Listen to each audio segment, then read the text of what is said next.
how to qualify for MTN loan. In today's video, I'm going to review a certain things you have to do before you can borrow money from MTN. Okay, so after you register for your Momo account, okay, there are some certain things you have to do. Okay, so let's go straight to the point. The first thing you have to do is, okay, make sure you save money on your mobile account.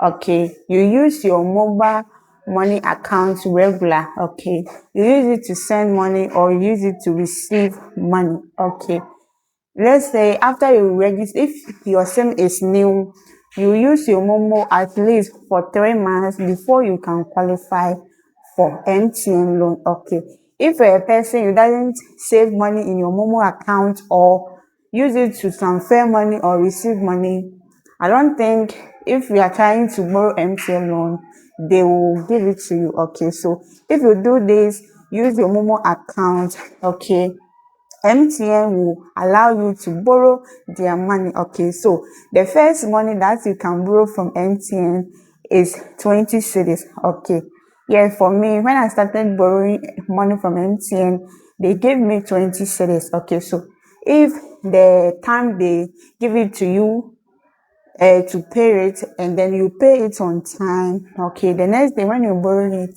they'll give you 50 cedis. Okay, so these are the certain things you have to do to qualify for MTN loan. Okay, so if you found this video helpful, here is Pretty Abigail channel. Don't forget to click the subscribe button. Thank you for watching it and then see you in my next video.